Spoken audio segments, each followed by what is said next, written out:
तो देखो, अगर आप भी एक माइक्रो एसयूवी सेगमेंट कार लेने का प्लान कर रहे हो तो ये वीडियो रहने वाली है आपके लिए, क्योंकि इस सेगमेंट में सिर्फ आपको तीन ही गाड़ी देखने के लिए मिलती है। सिट्रॉन की C3, Tata Punch and Hyundai Exter. तो आज इस वीडियो में हम इस गाड़ी का एक ओनरशिप रिव्यू करने वाले हैं। और ये कोई नॉर्मल C3 नहीं है, ये टर्बोचार्ज इंजन के साथ आती है, 110 bhp और 190 Nm टॉर्क। जी हाँ, 1.2 लीटर इसमें आपको इंजन देखने के लिए मिलता है। और माइक्रो एसयूवी सेगमेंट में ये एक इकलौती ऐसी गाड़ी है जो आपको टर्बो ऑफर करती है।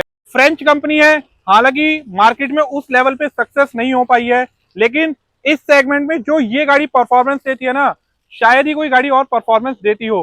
तो पूरा डिटेल में जानेंगे कि इस गाड़ी को आपको पर्टिकुलर परचेस करना चाहिए या नहीं करना चाहिए। तो ओनर से जानेंगे। गाड़ी लगभग चल चुकी है लगभग 25,000 किलोमीटर। तो देखो यार, एक गाड़ी का ओनर ही आपको सच्चाई बता सकता है गाड़ी के बारे में। 25,000 इन्होंने इस गाड़ी को चला लिया है और ये पूरा अपना एक्सपीरियंस बताएंगे, क्या माइलेज देती है, कैसी परफॉर्मेंस है, कैसा सस्पेंशन रहने वाला है, और इसका सर्विस सेंटर एक्चुअल में घर पे आता है। ये इस गाड़ी की एक यूएसपी रहने वाली है। तो देखो, टाटा पंच और Hyundai एक्स्टर को छोड़ के आपको इस गाड़ी को क्यों लेना चाहिए, इस वीडियो में आपको पता चल जाएगा प्रॉपर तरीके से। और इस गाड़ी की एक खासियत और बता दूं, ये 0 स्टार सेफ्टी रेटिंग है, लेकिन आप जब चलाएंगे ना, आपको ऐसा बिल्कुल भी फील नहीं होगा। तो बिना किसी देरी करते स्टार्ट करते हैं वीडियो को एंड बुलाते हैं गाड़ी के ऑनर को, मिस्टर गौहर जी को। हेलो गौहर जी। हेलो भैया, कैसे हैं? तो देखो, गौहर जी ने ये गाड़ी कब परचेज करी थी सर? मैंने ये परचेज की थी भैया नवंबर 2022 में। नवंबर। ऑलमोस्ट जब ये गाड़ी नहीं आई थी, ओके। सितंबर में गाड़ी लॉन्च हुई थी। अक्टूबर में मैंने बुकिंग की थी और नवंबर में मुझे इसकी डिलीवरी मिल गई थी।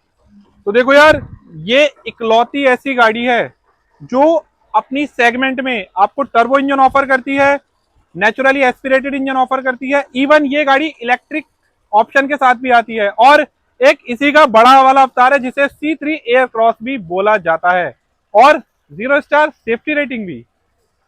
तो गौहर जी, आपका पूरा एक्सपीरियंस रहा है, तो देखो, गौहर जी से जानेंगे इस गाड़ी के बारे में। 25,000 किलोमीटर जैसे इन्होंने ड्राइव करी है, इनका कैसा एक्सपीरियंस रहा है, कितने किलोमीटर इन्होंने लगभग ड्राइव करी है, कितनी टॉप स्पीड पर तक इन्होंने इस गाड़ी को ड्राइव किया है, कैसा सस्पेंशन है, कैसी स्टेबिलिटी रहने वाली है। तो जानते हैं गौहर जी। और एक चीज और यार, अगर आप भी नोएडा में प्रॉपर्टी से रिलेटेड अगर आप डील करना चाहते हैं, कोई फ्लैट देख रहे हैं या कोई आप लैंड देख रहे हैं, गौहर जी का भी अपना एक चैनल है लैंड एंड इन्वेस्टमेंट के नाम से, तो आप उनके चैनल को भी जाके सब्सक्राइब कर सकते हैं। डिस्प्ले पे आपको गौहर जी के चैनल का नाम देखने के लिए मिल जाएगा, एंड वहां पे जाके आप चैनल पे सब्सक्राइब कर सकते हैं एंड नोएडा में प्रॉपर्टी के लिए संपर्क कर सकते हैं मिस्टर गौहर जी। तो सर, आपसे हमारा ये सवाल है, ये गाड़ी आपने चला दी है 25,000। अब एक्चुअल में आप बताइए कि सिटी में ये कम से कम में कितना माइलेज देती है और हाईवे पे ज़्यादा से ज़्यादा कितना? सबसे पहले मैं आपको बताता हूँ भैया, ये जो इसका एवरेज है, ये टर्बो वेरिएंट है। टर्बो की आप कोई भी गाड़ी उठा के देंगे, टर्बो में क्या होता है, परफॉर्मेंस वाइज एवरेज निकलता है। आप इससे ज्यादा भी एवरेज निकाल सकते हैं, और अगर आप इसको परफॉर्मेंस लेंगे तो डेफिनेटली एवरेज तो गिरेगा। तो नोएडा सिटी में मैं गाड़ी चलाता हूँ। अब जैसे अभी गर्मी है, अच्छी खासी गर्मी है, एसी फुल यूज होता है गर्मी के अंदर।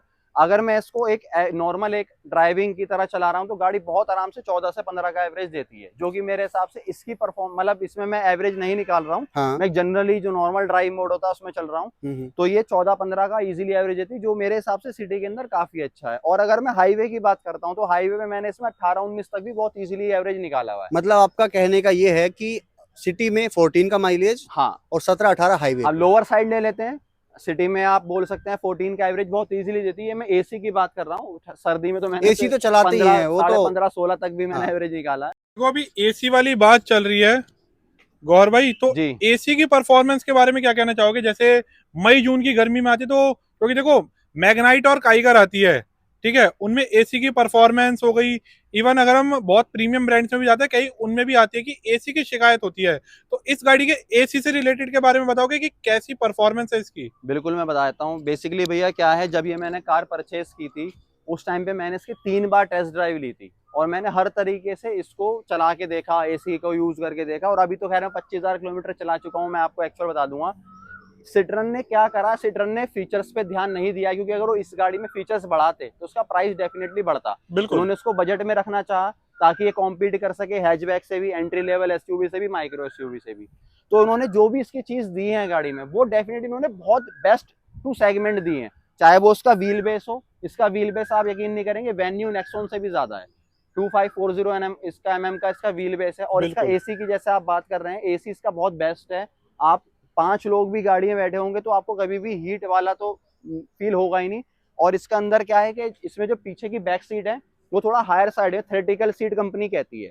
तो अगली सीट से पीछे थोड़ी हायर साइड है तो वो अच्छी कूलिंग जाती है। हालांकि पीछे एसी वेंट नहीं, लेकिन तब भी गाड़ी बहुत अच्छी कूल रहती है। एसी की परफॉर्मेंस मैं कहूंगा बहुत बेस्ट परफॉर्मेंस है गाड़ी की एसी की। अच्छा, जितनी जैसे भी आप सेगमेंट में गाड़ी उन सबसे बेस्ट है। अच्छा जैसे आप बता रहे हैं पीछे की सीट जो है थोड़ी सी पोजीशन उनकी अप है, बिल्कुल। तो उससे कहीं ना कहीं हेडरूम पीछे की साइड में अफेक्ट करता है? नहीं, हेडरूम तो देखिए इसमें फिक्स्ड हेडरेस्ट है, हाँ ठीक है। जी। दूसरी बात यह है कि पीछे का थेटिकल व्यू ऊपर करने का रीजन ही होता है कि जब आदमी पीछे बैठता है तो उसको अगला जो पूरा मेन व्यू है पूरा उसको ब्लॉक नहीं होता, तो उसको क्लॉस्ट्रोफोबिक फील नहीं होता है। उसको भी थोड़ा सा ये है कि रोड चल रहा है तो उसको भी अच्छा लगता है, बैठने में कंफर्ट है, उसकी कोई दिक्कत नहीं है। वो आप जब बैठेंगे तो आपको आइडिया होगा, पीछे कोई किसी भी तरीके का स्पेस का या किसी तरीके का इशू नहीं। 2 लोग तो 2 बड़े हैवी लोग भी आराम से बैठ जाएंगे और 3 एवरेज लोग भी इजीली बैठ जाते हैं। अच्छा, एक चीज और बताइए। देखो, जैसे आपने बताया कि ये जो गाड़ी जो है एक सेगमेंट, एक हैचबैक को भी टारगेट करती है और डेफिनेटली। एक micro SUV segment and even सब 4 मीटर जैसे आपकी वेन्यू नेक्सॉन आती है। बिल्कुल। तो पर्टिकुलर आपकी चॉइस कौन से उसके साथ थी कि आपने जो इस गाड़ी को चूज किया? मेरी चॉइस 2 थी। एक तो बजट के अंदर आ जाए, दूसरी बात जो मुझे ज़रूरत के फीचर हैं, जैसे आपका टच स्क्रीन अगर आप देखेंगे 10.9 इंच का इसका टच स्क्रीन है। एंड्रॉयड ऑटो और एप्पल जो कार प्ले है वो उसका वायरलेस है, ठीक है। जो बेसिक फीचर होते हैं वो सारे हैं गाड़ी में। म्यूजिक सिस्टम गाड़ी में लगा हुआ आता है, तो मुझे बाहर से कुछ काम नहीं कराना था। तो मेरे बजट के अंदर मुझे गाड़ी भी माइक्रो एसयूवी मिली और इंजन इसका ऐसा है कि अगर आप इसको कॉम्पीट करेंगे ना किसी भी अदर इंजन से, चाहे वो आपका एसयूवी इंजन हो, चाहे आप सोनेट का इंजन इससे कंपेयर कर लें, चाहे आप नेक्सॉन को कंपेयर कर लें, तो उन सबसे बेस्ट परफॉर्मेंस है। चाहे आप एज ए बीएचपी ले लें, चाहे आप इसका टॉर्क ले लें, और चाहे इसकी आप परफॉर्मेंस ले लें, और इवन राइड क्वालिटी। और अगर आप वैसे देखेंगे जो मेन यूएसपी है गाड़ी के, सस्पेंशन गाड़ी के बेस्ट इन सेगमेंट है। अगर आप सस्पेंशन देखेंगे, ऐसे सस्पेंशन किसी और अदर कार में आपको नहीं मिलेंगे। और इसका इंजन की परफॉर्मेंस और राइड क्वालिटी, सिट्रन ने जो अपनी सारे प्रोडक्ट बेचता है ना, वो कंफर्ट के नाम पे बेचता है। ये हमेशा आप देखना जोर देंगे कि हमारी गाड़ी में कंफर्ट अच्छा है। इनकी C5 एयर क्रॉस गाड़ी है जो कि 44 लाख रुपए की आती है, वो भी उन्होंने कंफर्ट दिखा के लोगों को सेल करा है। तो डेफिनेटली राइड क्वालिटी, परफॉर्मेंस और कंफर्ट इसका बेस्ट है हर गाड़ी के मुकाबले। चलिए, कंफर्ट की वजह से आपने बात करी है। देखो, अभी मैंने भी आपकी गाड़ी ये चलाकर देखी थी, जी तो मैंने इसमें एक गाड़ी में ना जो फील किया, जी वो मैंने ये फील किया कि गाड़ी के ना सस्पेंशन कंफर्ट के हिसाब से तो काफी अच्छे हैं, जी। बट कहीं ना कहीं इसमें बॉडी रोल की वजह से हाई स्पीड पे क्या चीज अफेक्ट करती है इसको? बॉडी रोल गाड़ी में है, वो आपने बिल्कुल सही कहा। देखिए भैया, होता क्या है, हर गाड़ी का प्लस माइनस होता है। कोई भी गाड़ी अगर आप इंडियन रोड पे, मैं कहूंगा अगर आप 2 करोड़ की भी गाड़ी खरीदेंगे ना, तो उसमें भी प्लस माइनस आपको देखने को मिल जाएंगे। लेकिन इसका थोड़ा बॉडी रोल होने का रीजन क्या है, एक तो कंपनी ने इसमें 180 mm का ग्राउंड क्लियरेंस दिया है, सस्पेंशन सॉफ्टर साइड रखे हैं क्योंकि उनको कंफर्ट थोड़ा फील देना था गाड़ी को, तो वो कहीं ना कहीं बॉडी रोल है गाड़ी में, ये आप बिल्कुल कहेंगे। अच्छा गौर जी, एक बात बताइए मेरे को कि जैसे सिट्रॉन की ये गाड़ी है आप जो चला रहे हैं, सिट्रॉन के सर्विस सेंटर भी जगह जगह है नहीं हर शहर में, और सिट्रॉन वाले सर्विस प्रोवाइड करते हैं, मतलब अपनी वर्कशॉप जो है वो एक तरीके से आपको घर पे सर्विस प्रोवाइड कर देते हैं। तो आपने कभी उस चीज का एक्सपीरियंस लिया है, और क्या अगर आपने सर्विस करवाई है तो क्या कॉस्ट आपको पड़ जाती है? आपने बहुत अच्छा क्वेश्चन किया है भैया, क्योंकि सर्विस बहुत जरूरी होती है। हर गाड़ी आदमी ले तो लेता है, आफ्टर सर्विस बहुत अच्छी होनी चाहिए कंपनी की। एक्चुअल में क्या है ना, ये जब मैंने गाड़ी ली थी तो मुझे ही पता था इसका सर्विस सेंटर दिल्ली में एक ही जगह है या फिर गुड़गांव में, ठीक है। लेकिन क्योंकि मैं सिटी में रहता हूँ, मैं कोई रूरल एरियाज में तो नहीं, मैं एक अर्बन सिटी में रहता हूँ, नोएडा में रहता हूँ, तो मुझे सर्विस के लिए एक बार जाना पड़ेगा। वो मैं पेन उठा लेता हूँ कि मैं यहाँ से मोती नगर जाता हूँ। हालांकि अब इनका नोएडा में भी स्टार्ट हो गया है सर्विस ऑन व्हील की। अगर हम बात करते हैं, आपने जैसे इनका सुना है कि ये घर बैठे सर्विस देते हैं, तो वो मैंने फैसिलिटी अवेल नहीं की क्योंकि मुझे थोड़ा सा वो बेटर लगा कि मैं शोरूम पे ही जाके विजिट करूँ। रही बात सर्विस की, तो उस पर मैं आ जाता हूँ दोबारा। सर्विस में क्या है, आप कहीं पर भी देखना, जैसे ये सिट्रॉन है, बहुत कम इनके कस्टमर हैं, ठीक है। ये मारुति हुंडई की तरह नहीं है, महिंद्रा, आप जैसे टाटा, बहुत ही लोग गाड़ी परचेज कर रहे हैं। मारुति में तो आप जाएंगे, आपको कह देंगे सर गाड़ी खड़ी है, आपको मिल जाएगी, आप बाहर वेट कर लो। आप सिट्रॉन के सर्विस सेंटर में जाना, आपको इनका जो इनकी सर्विस जितनी भी चीजें बहुत अच्छी मिलेंगी, क्योंकि कम कस्टमर होते हैं तो ये अटेंटिव होते हैं हर कस्टमर को लेके, आपके सारे फीडबैक लेते हैं। आपको बहुत आप गाड़ी के बराबर मैंने, आप यकीन नहीं करेंगे, गाड़ी के बराबर मैंने अपने खड़े होकर सर्विस कराई है अपने सामने की एक चीज की। सर्विस कॉस्ट क्या आई है इसकी? सर्विस कॉस्ट जो इसकी, जो मैंने सबसे पहले फर्स्ट सर्विस कराई थी, जो मेजर फर्स्ट सर्विस तो आपका फ्री होती है 2500 किलोमीटर वाली, उसके बाद 10,000 किलोमीटर वाली जो मैंने सर्विस कराई, उसका तकरीबन कॉस्ट आया था 5 से 6,000 रुपए का, जिसमें मैंने जो उन्होंने मुझे रिकमेंड किया, मैं हालांकि मैं कुछ चीजें हटा सकता था, लेकिन मैंने थोड़ा नई गाड़ी, मैंने कहा कोई नहीं, तो मैं लगभग वो 5 से 6,000 का आया। और अभी मैंने दूसरी मेजर सर्विस कराई 20,000 किलोमीटर वाली, वो तकरीबन 9 साढ़े 9,000 के आसपास का उसका कॉस्ट आया था। देखिए अभी मैं बहुत देर से आपको देख रहा हूँ, अभी इसकी गाड़ी की तारीफें तो आपने बहुत कर ली बिल्कुल है। बिल्कुल अब बात आती है नेगेटिव की। बिल्कुल। सबसे बड़ा मुद्दा होता है सेफ्टी का। बिल्कुल तो सेफ्टी के बारे में जब आपने गाड़ी ली तब तक इसका क्रैश टेस्ट का जो रिजल्ट है वो नहीं आया बिल्कुल था। बिल्कुल। अभी आया है 0 स्टार। तो आपको क्या लगता है? मैं बता देता हूँ, मैंने जैसे खुद ही बताया था हर गाड़ी में नेगेटिव होते हैं, मैं इसके आपको नेगेटिव बताऊंगा, और ऐसा नहीं है कि मैं आपको सिर्फ तारीफें कर रहा हूँ। अब आप इसके नेगेटिव सुनिए, भर भर के नेगेटिव बताता हूँ मैं आपको। सबसे पहला नेगेटिव, सिट्रॉन ने फीचर्स बहुत कॉस्ट कटिंग करी है फीचर्स के मामले में। अगर आप देखेंगे इसका जो ये साइड मिरर है, ये भी इसके आपके ऑटो फोल्ड नहीं है, इवन ऑटो एडजस्टेबल भी नहीं है, मैनुअली करना पड़ेगा। हालांकि अब कंपनी ने शाइन वेरिएंट निकाल दिया है, पहले जब मैंने ली थी उस टाइम पे नहीं था। और इसके अंदर अगर आप देखेंगे आरपीएम का मीटर नहीं है, ठीक है। अगर आप पावर विंडो के जो बटन होते हैं वो आपके आगे 2 दे रखे हैं, पीछे 2 दे रखे हैं, उन्होंने अपने बचा लिए, 2 बटन आगे के बचा लिए, 2 बटन पीछे के बचा लिए, ठीक है। तो बहुत कॉस्ट कटिंग है। अब दूसरा नेगेटिव की बात करते हैं सेफ्टी की। जब मैंने गाड़ी परचेज करी थी उस टाइम पे इसका बॉडी वाइज ये मुझे बहुत अच्छी लगी थी। ऑब्वियस सी बात है, देखिए जब तक कोई परचेज ही नहीं करेगा तो उसका कैसे पता चलेगा गाड़ी का। इसका सबसे बेस्ट एग्जांपल है टाटा। अगर आप आज से 10 साल पहले टाटा की गाड़ी देखेंगे ना, तो कोई परचेज नहीं करता था, लेकिन टाटा ने जब गाड़ी अच्छी निकालनी शुरू करी, इंजन वाइज, सेफ्टी वाइज, तो आज बिक रही है टाटा की गाड़ी। तो अब कोई भी कंपनी आएगी तो कम से कम उसको देखना तो पड़ेगा ना, चला के यूज तो करना पड़ेगा। तो उस टाइम पे सेफ्टी रेटिंग नहीं थी, लेकिन अभी इसकी सेफ्टी रेटिंग आई है जो कि 0 है, तो वो थोड़ा सा मुझे बुरा भी लगा। लेकिन ये है कि ओवरऑल गाड़ी का जो मैंने गेट देखे, गाड़ी का बोनेट देखा, वो काफी हैवी है। और इसका एक सबसे बड़ा जो नेगेटिव है, जो मुझे लगता है, इसके अंदर बाहर का साउंड बहुत आता है। अब वो पता नहीं वो टायर की वजह से है, सीएट के टायर हैं, क्योंकि सीएट के टायर थोड़ा ज्यादा आवाज भी करते हैं, और गाड़ी में कहीं ना कहीं थोड़ी बहुत रेटलिंग नॉइस है, क्योंकि अभी गाड़ी नहीं है, 10-20 हजार किलोमीटर तो गाड़ी नहीं होती है, तो रेटलिंग नॉइस का इशू है गाड़ी में, और थोड़ा बाहर का ज्यादा साउंड अंदर आता है। तो अगर आप म्यूजिक बढ़ाएंगे तब जाके आप उसको रिकवर करेंगे, तो ये थोड़े से इसके नेगेटिव है। आपकी बातों से तो ये लगता है कि ये गाड़ी सिर्फ उनको खरीदनी चाहिए जो कि दिल्ली एनसीआर या मेट्रो सिटी में रहते हैं, जहाँ पे इनकी सर्विस भी है।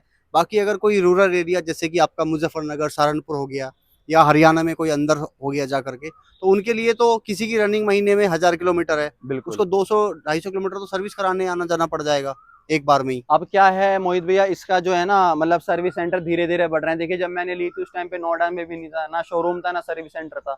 हर जगह जो मेट्रो सिटीज है पैन इंडिया, अगर आप रिकॉर्ड देखेंगे तो कंपनी ने बहुत सारे अपने शोरूम भी बढ़ाए और सर्विस सेंटर भी बढ़ाए। अब आप ये जितने भी मेरठ, मुजफ्फरनगर, अगर आप बड़े शहर की बात करें, आपको इसका एक सर्विस सेंटर मिल जाएगा। गाजियाबाद में भी है इनका सर्विस सेंटर, मेरठ में भी मिल जाएगा, मुजफ्फरनगर में, सब जगह मिल जाएगा। लेकिन अगर कोई बहुत ज्यादा सर्विस सेंटर से उसका घर दूर है, अब मुजफ्फरनगर में तो ऐसा 100 किलोमीटर पे भी गांव है कोई, नहीं, सर्विस एक बड़ा मुद्दा है। देखो अगर किसी की गाड़ी में कुछ फॉल्ट भी हो जाता है, जी, सर्विस तो चलो 3-4 महीने में, 5 महीने में एक बार आती है। अगर किसी गाड़ी में कुछ फॉल्ट हो गया, उसे आना पड़ेगा, सर्विस सेंटर आना पड़ेगा, नहीं आना पड़ेगा? बिल्कुल आना पड़ेगा। पार्ट की जो अवेलेबिलिटी है वो भी नहीं है जी। अब ये बताओ, इस गाड़ी को जब आप ड्राइव करते हो, 4 मेंबर आपकी गाड़ी में ट्रेवल करते हैं, तो कंफर्ट कैसा है इसका? कंफर्ट के मामले में ये गाड़ी सबसे बेस्ट है। चाहे आप कोई भी हैचबैक चला लीजिए, इंडिया में जितनी भी हैचबैक हैं, आप कोई भी चला लीजिए, माइक्रो एसयूवी चला लीजिए, पंच हो गया, एक्स्टर भी आ गई है, काइगर, मैग्नाइट, उनसे मैं इनका कंपैरिजन कर लेता हूं, तो कंफर्ट बहुत अच्छा है गाड़ी का।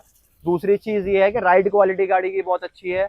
6 स्पीड मैनुअल ट्रांसमिशन है, जो कि इस सेगमेंट में किसी गाड़ी में नहीं है। हाईवे पे आप निकलेंगे, आप 6 गियर पे क्रूज करेंगे 90-100 की स्पीड में, आरपीएम बहुत डाउन हो जाता है, एवरेज बहुत अच्छा मिलता है, जो कि अदर कार में नहीं है ये वाली चीज। आप अपने में ही मिलेगा। आप जैसे कि एक यूजर हैं जी, ठीक है, अगर किसी को सिर्फ पावर नहीं चाहिए, ठीक है, ये तो आपने इस गाड़ी को लिया कि आपको पावर चाहिए, मैंने अपनी रिक्वायरमेंट के हिसाब से लिया है। लेकिन अगर किसी का बजट 7 से 10 लाख रुपए है और ये 3 गाड़ी अवेलेबल है, इसका गाड़ी का टॉप मॉडल, पंच का टॉप मॉडल और एक्स्टर का, तो आप कौन सी गाड़ी रिकमेंड करना चाहेंगे? देखिए अगर आपको चाहिए सेफ्टी, तो अब तो डेफिनेटली मैं आपको बोलूंगा कि आप पंच के साथ जा सकते हैं। और अगर आपको चाहिए रिलायबिलिटी कंपनी वाइज, तो Hyundai से बेटर आपको शायद टाटा भी नहीं दे पाएगा सर्विस के रिलेटेड, और किसी भी थोड़ा इंटीरियर भी वो अच्छा बनाते हैं। लेकिन अगर आपको चाहिए परफॉर्मेंस, गाड़ी के जितने पैसे दिए एज ए इंडिविजुअल आप उसको यूटिलाइज करना चाहते हो तो ना वो आपको पंच में मिलेगी, ना वो आपको एक्स्ट्रा में मिलेगी। सर जी ये बताइए कि जैसे आपने सिट्रोन की गाड़ी ली है, ज्यादा सर्विस सेंटर भी नहीं है, ज्यादा इसकी सेल भी इतनी नहीं होती, कभी आपने ये सोचा है कि यार अगर मेरे को 2-4 साल बाद 5 साल बाद इसको बेचना पड़ जाए तो क्या रीसेल वैल्यू आपको मिल जाएगी, या रीसेल के बारे में आपका क्या कहना है? बिल्कुल, मैं आपको बता देता हूँ भैया। एक्चुअल में क्या ना, इससे पहले मेरे पास फीगो एस्पायर थी, फोर्ड की भी रीसेल आप जानते हैं, कुछ गाड़ियों की अच्छी नहीं तो नाम से कंपनी की इतनी ज्यादा रीसेल अच्छी नहीं थी। बिल्कुल बिल्कुल। अब एक बात बताइए आप, मेरी एज है आज मान के चलिएगा मेरी 25 से 30 साल की, मैं ब्रैकेट ले लेता हूँ, मेरी 25 से 30 साल की किसी की भी एज है फॉर एग्जांपल, अगर आज मैं गाड़ी के रीसेल सोच के चलूँ, वो भी सही, अभी तो मुझे गाड़ी का परफॉर्मेंस भी लेना है। अब यही तो मेरी एज है, हम लास्ट जनरेशन है जो पेट्रोल डीजल चला भी रहे हैं, उसके बाद आगे चल के आपको ईवी चलाने को मिलेगा, ना आपको परफॉर्मेंस मिलेगी, ना आपको ये फील आएगा जो एक पेट्रोल डीजल के अंदर चलाने का फील आता है। अब मैं इस गाड़ी की अब मुझे गाड़ी 5-7 साल चलानी है, उसके बाद हो सकता है मेरी शादी हो जाए, फिर मैं गाड़ी कैसे प्लान करूंगा अपनी फैमिली के हिसाब से कि मेरे बच्चे को कंफर्ट हो, मेरी बीवी को कंफर्ट हो। तो अभी फिलहाल मैं बैचलर हूँ, सिंगल हूँ, तो मुझे तो परफॉर्मेंस चाहिए। मैं देखिए आपने लेके गया गाड़ियों को, ग्राउंड क्लियरेंस इसका आप मान के चलना, क्रेटा जैसी बड़ी गाड़ी को भी इसने बीट कर दिया था पहाड़ों पे, तो मतलब वो बहुत बड़ी बात हो जाएगी। लेकिन जो उसको चलाएगा ना उसकी बात ये समझ में आएगी। अगर आप इसका पहले गियर में क्लच छोड़ के एक्सीलेटर भी नहीं देंगे ना, तो ये कम से कम 50 मीटर की चढ़ाई चढ़ जाएगी। तो जो एक मजा आता है वो मेरे पैसे वसूल हो रहा है। जब मेरा पैसा पहले ही वसूल हो गया, चाहे रीसेल में मुझे कुछ ना मिले, मैंने तो पहले वसूल कर लिए। तो मतलब आप ही रीसेल की सोच के चलूंगा तो वो तो अब ऐसी गाड़ी लेने के बाद तो बेकार हो जाएगा कहना। तो मतलब आपका कहने का मतलब यह है कि इस गाड़ी के चाहे पॉजिटिव पॉइंट्स हो या हो नेगेटिव पॉइंट्स, आप इस गाड़ी से पूरी तरह से सेटिस्फाइड मैं है? बिल्कुल सेटिस्फाई हूँ। गाड़ी भीड़ से अलग हटके है, आज भी लोग इसे देखते हैं। हालांकि नॉलेज बहुत बढ़ गई है लोगों को, यूट्यूब पे आप और हमारे जैसे लोग इसके प्रमोशन मतलब दिखाते रहते हैं, तो नॉलेज काफी हो गई है लोगों को। लेकिन जब ये मैं लेके आया था, थोड़ा सा गाड़ी अलग थी, तो वो खुद को 9-10 लाख की गाड़ी लेने के बाद आपको लोग मुड़ के देख रहे हैं, तो और क्या चाहिए। एक मेरा आखिरी क्वेश्चन आपसे ये रहेगा कि आप सिट्रोन की C3 1.2 लीटर इंजन के साथ में, टर्बो इंजन के साथ में आती है, ये गाड़ी आप किन लोगों को रिकमेंड या सजेस्ट करना चाहेंगे? मैं आपको बता देता हूँ, आप देखना इंडियन मार्केट के अंदर बहुत सारी ऐसी गाड़ी रही है जिनको आज भी लोग याद करते हैं। वॉक्सवैगन की आपने गाड़ी सुनी होगी, पोलो GT, ठीक है ना, उसमें स्पेस था ना उसमें कंफर्ट था, लेकिन उस गाड़ी की स्टेबिलिटी और परफॉर्मेंस की वजह से लोग आज भी उसको याद करते हैं। आप गाड़ी की फोर्ड फ्रीस्टाइल, मैं सारे नाम बता रहा हूँ, आप गाड़ी सेकंड हैंड मार्केट में देखो, रीसेल तो गाड़ी की अपने आप बनेगी ना। अभी रुक जाओ आप, जब अगर कंपनी चली भी गई ना मार्केट से, तो गाड़ी याद रखने वाली चीज आएगी। वॉक्सवैगन को आज लोग याद करते हैं और आपका फोर्ड फ्रीस्टाइल को लोग याद करते हैं, तो वो गाड़ी याद किस लिए आती है? अपने परफॉर्मेंस की वजह से। तो वो मैं हमेशा याद रखूंगा अपनी इस गाड़ी को। ड्राइव मैंने मैंने मजे लिए हैं गाड़ी से, तो वो मेरे लिए चीज मैटर करती है। तो कहने का मतलब वही हो गया कि जैसे पोलो की आप बात कर रहे हैं, फीगो फ्री स्टाइल की बात कर रहे हैं, तो ये कंपनीज जा चुकी है, इवन शेवरले भी जैसे जा चुकी है, बिल्कुल क्रूज आया करती थी उसकी। तो एक तरीके से कहने का मतलब यही हो गया, किसी के जाने के बाद ही इसकी कीमत का एहसास होता है। डेफिनेटली आप यही कहना चाह रहे हैं कि क्योंकि देखो जो इसके नंबर्स जो है आज के टाइम में बिक रहे हैं, वो कहीं ना कहीं एक इसके नेगेटिव पॉइंट को भी दर्शाते हैं। देखो अगर हम एक बहुत ही प्रीमियम ब्रांड, हम BMW, ऑडी वगैरह की हम बात करते हैं, उसके नंबर्स कम बिके तो समझ में आता है। लेकिन जो इस गाड़ी का एक प्राइस ब्रैकेट है, उसके बाद भी नंबर कम बिक रहे हैं, तो ये एक बहुत बड़ा पॉइंट खड़ा कर देता है इस गाड़ी के लिए।